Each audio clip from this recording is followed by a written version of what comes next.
C'était Gap Foire Expo 2015, épisode 5, c'est parti. Giornale televisato, numero 5, episodio partito. Vous allez comprendre tout de suite.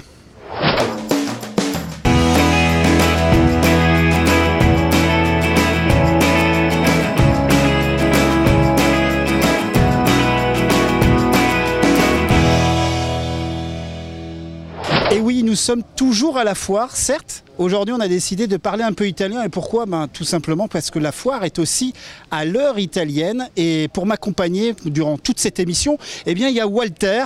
Walter, vous venez d'où ? Je viens de Turin.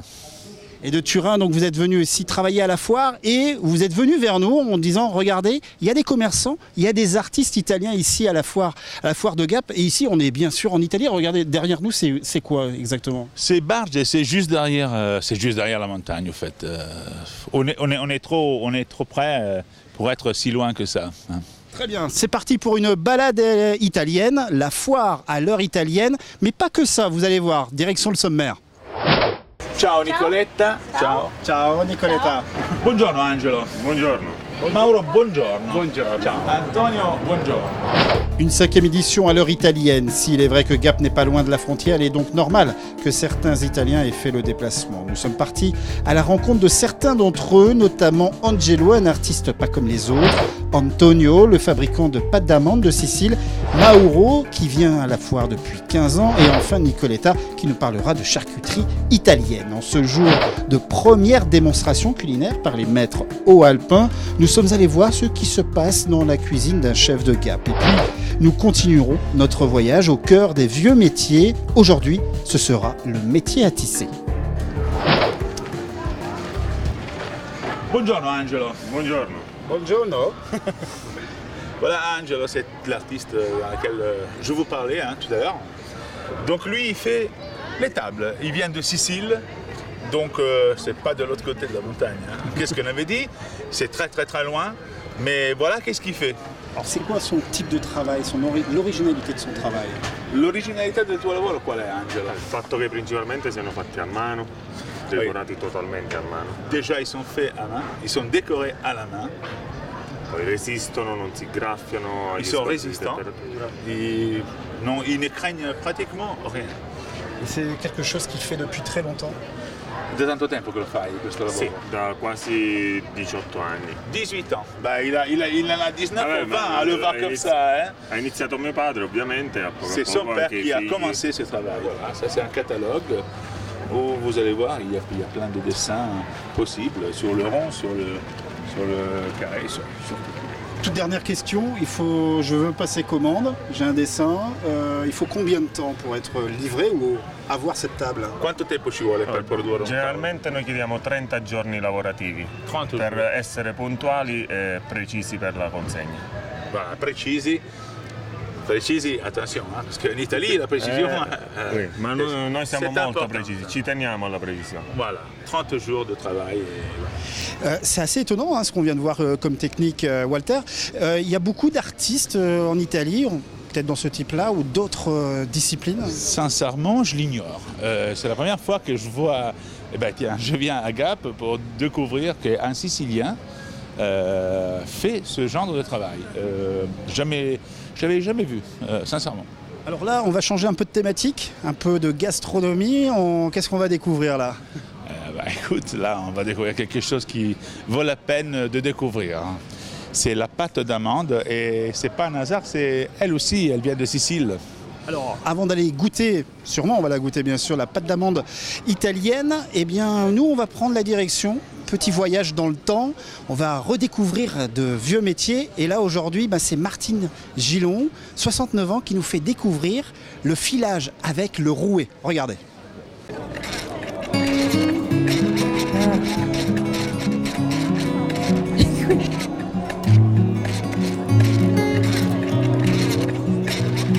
Le filage manuel de la laine se faisait surtout dans les montagnes et dans les régions de gardiennage de troupeaux. Donc les jeunes bergères filaient au fuseau, les dames plus âgées filaient dans la maison avec un rouet avec du fil plus fin. Et ensuite, elle revendait tout aux tisserands du village ou un ramasseur de laine qui allait travailler dans un autre village.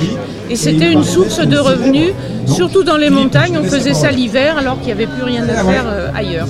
Alors la laine qui a d'abord été peignée avec une carde et ensuite on file au fuseau, c'est le fuseau, qui était l'instrument des bergères. Lorsqu'elles allaient garder les moutons, il y a à peine plus d'un siècle, elles devaient emporter de quoi travailler et donc filer la laine au fuseau.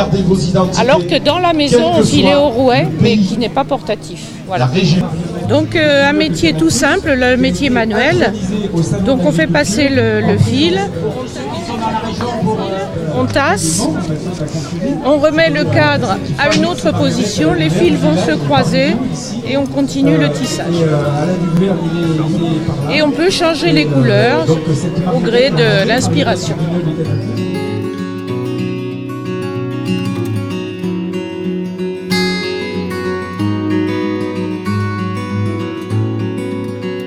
Alors il y avait le lavage de la toison dans les torrents, ça c'était pas très agréable à faire, glacé, mais ensuite ça se faisait donc soit dans les champs en gardant les brebis, soit à la maison. Un peu dans le même genre de couleur, on a les œillets d'Inde qui donnent cette couleur. Toujours en restant proche, en allant au col Bayard par exemple, on trouve des quantités de reines des prés, ce sont des fleurs blanches très hautes, et qui donnent ces jaunes-verts aussi, qui tiennent très très bien la lumière. Alors plus étonnant, on a les baies de genévrier qui ne donnent pas du tout du violet ou du marron comme on peut s'y attendre, mais du vert ou du marron clair selon la façon dont on s'y prend.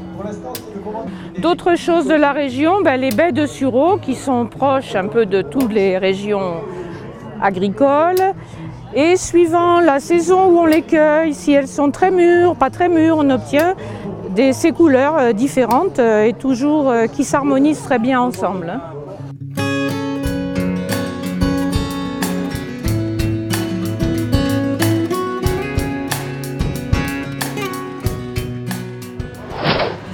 Le cointreau, l'amaretto, le zabaione, je vais vous dire.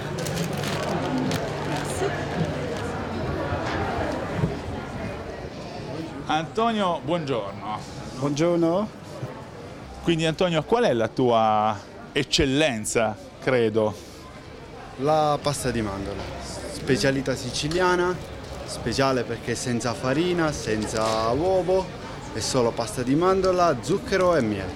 Voilà, et donc je pense que tout le monde a compris, c'est de la pâte d'amande, sans sucre, sans farine et surtout sans œufs. Donc voilà. Il y a un procédé particulier pour fabriquer cette pâte d'amande? C'è un processo speciale per fabbricare questa No, pasta? solo pasta di mandorla mischiata con la farina, pasta di mandorla, del miele, poi messi al forno per circa 10 minuti e poi del zucchero a velo di sopra e via.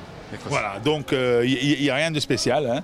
Il y a du miel à la place de farine et œufs. Il y a du miel, qui est du miel, et ils sont cuits 10 minutes au four et stop. Pâte d'amande, tout simplement. Donc on voit bien la pistache, hein, c'est ça Walter? C'est ça, le vert c'est la pistache.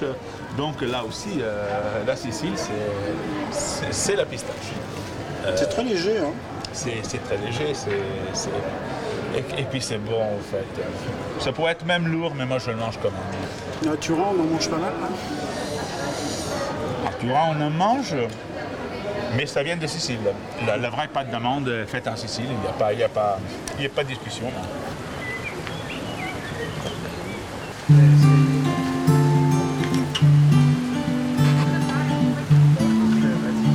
Mauro, buongiorno. Buongiorno. Ciao. Ciao, Buongiorno.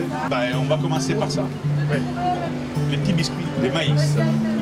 Après la pâte d'amande, donc les biscuits de maïs. Biscuits de maïs, c'est une spécialité de Mauro. C'est une spécialité.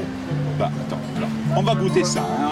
Alors, avant de parler, il faut goûter. C'est mieux la bouche que les paroles. On va goûter ça. Comme la pâte d'amande, c'est un peu léger, excusez-moi. C'est toujours léger en C'est Italie? léger. Non. non, absolument pas. Hein. Normalement, en Italie, nous sommes renommés pour les choses grasses. Non, tu vois, on arrive à faire des gâteaux quand même, des biscuits qui sont pas gras du tout. Et c'est du maïs, donc voilà, qu'est-ce qu'il y a de plus naturel. Alors comment ils le fabriquent? Come lo fabbrichi, Mauro? Facci capire. Allora, questa è una ricetta del 1850 che era un buon cliente e poi sono finito che ho sposato la figlia, volevano lasciare la ricetta, ho ricominciato la produzione. Ben voilà, alors ça je ne sais pas si je peux vous le traduire tel quel, mais ben oui, donc c'est une vieille histoire qu'elle a démarré de 1850 et puis d'année en année ils ont produit ça jusqu'à que M. Mauro il a marié la fille du producteur, donc voilà, c'est pour ça que lui maintenant il se retrouve à produire ses gâteaux de maïs, toujours avec la même recette, donc 1850. Il y a quelques années de ça. Alors il y a des recettes et puis moi il y a quelque chose que je voulais découvrir, le parmesan, et là je vois ces grosses tomes. Alors attention, c'est pas du parmesan, attention, c'est pas du parmesan, ça c'est du grana padano. Comme tu sais, il vient de Barge, donc de l'autre côté de la frontière, de la pianura padana, et donc ça c'est du fromage, c'est égal au parmesan, mais ce n'est pas du parmesan, c'est beaucoup plus léger, beaucoup plus doux. Ben voilà, ça c'est le typique couteau qui est fait exprès pour couper les formes, les grosses formes, comme vous pouvez voir là, les grosses formes de parmesan. L'incision comme ça. Alors sans déranger Mauro, pendant que vous regardez ce qu'il est occupé de faire, c'est vraiment une coupe particulière.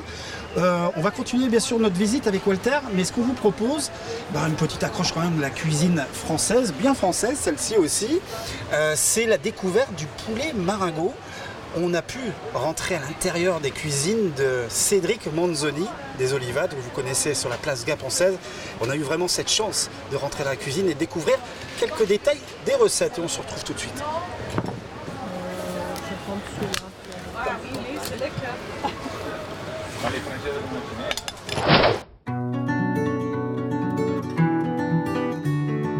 Perché sur les hauteurs du domaine de Charance, trône un restaurant haut alpin digne de ce nom, les Olivades. En cuisine, Cédric Manzoni prépare un plat en l'honneur du bicentenaire de Napoléon. Et comme l'a fait Pierre-Yves, il suffit de pousser la porte de la cuisine et se laisser guider par les saveurs et la gouaille caractéristique du chef. Exactement, aujourd'hui on va préparer un des plats préférés de Napoléon, suite à la bataille de Marengo, donc, qui est en 14 juin 1800 je crois. Donc Napoléon avait gagné une bataille qu'il avait failli perdre, et grâce à un général qui l'avait sauvé, ils avaient festoyé suite à cette bataille. Donc il était parti pour faire un poulet. Donc le poulet Marengo, c'est une recette très simple. Regardez, je vous montre là. Donc on part sur des filets de volaille, des oignons, tomates, champignons de Paris pour la bataille de Marengo. Apparemment ils y étaient quand même.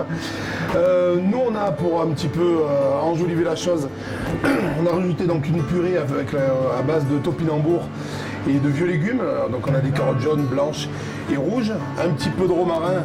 Donc ça ce sera pour argumenter un petit peu la sauce tomate. La volaille qu'on a émincée donc tout à l'heure. Une casserole avec un feu relativement vif.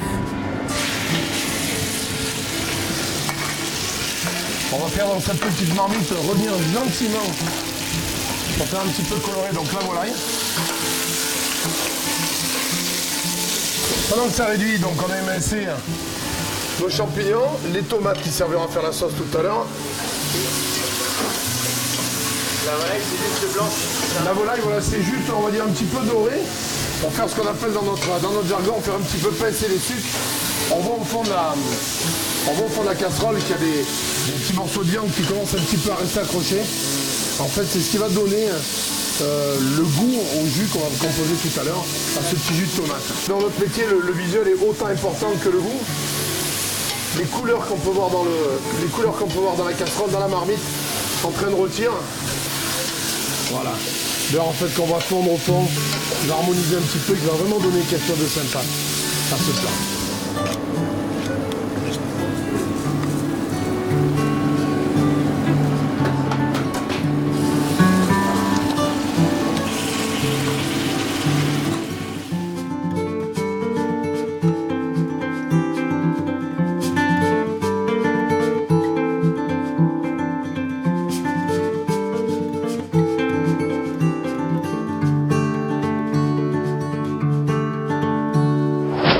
Ciao Nicoletta. Ciao. Ciao Nicoletta. Voilà, voici voilà, charcuterie italienne, un petit peu de tout. Vous pouvez. Voilà. c'est quoi ça? Cos'è questo, Nicoletta? Salame d'asino, saucisse d'âne, à manger Saucisse cru. d'âne. Voilà. C'est assez typique italien, ça? Bon, c'est assez typique de la zone d'où elle vient, Nicoletta. C'est Piemonte. le Piémont. Donc c'est toujours l'autre côté de la montagne. Oui. hein. Vous êtes content d'être ici à la foire? Oui, c'est déjà pendant 15 ans qu'on vient à la foire de Gap. Mais oui, c'est très bien. Alors, Et il y a beaucoup de personnes qui sont fidèles. Tous les années, les retours achetés. alors, vous allez nous préparer une petite assiette de charcuterie, on a cette chance-là. On Oui. vous la demande souvent ici à Gap. 2-3 fois à l'année. Oui, on part vacances aussi, pas toujours pour travailler.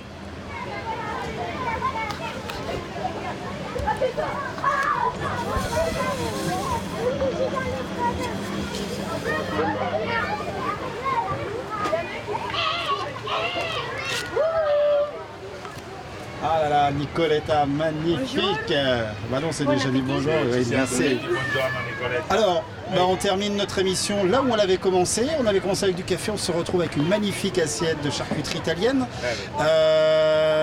Avant de montrer comment tu montes le jambon, il y a une tradition italienne, comme on pourrait dire aussi chez les montagnards, on invite les amis. Et moi, je vais me permettre d'inviter Robert, qui cadre avec moi depuis le début de cette foire, pour déguster ce jambon. Alors, comment on déguste ce jambon alors? Bah oui, Robert, mais tu dois venir. Il est un peu timide. Oui, timide, Robert. Donc alors, tout simplement, hein, on prend, bah, comme tu vois, un grissino. On met ça, le jambon, comme ça. On fait un tortillon autour du grissino. Et tout simplement, voilà, Robert. On ouvre la bouche et on mange. Ça va pas être trop difficile pour lui. Ben, j'espère que vous avez passé un bon moment avec nous dans cette émission à la découverte donc, de tout ce qui était gastronomie et aussi artistique italienne. Un autre rendez-vous vous attend, une autre découverte de la foire. À très vite. Merci.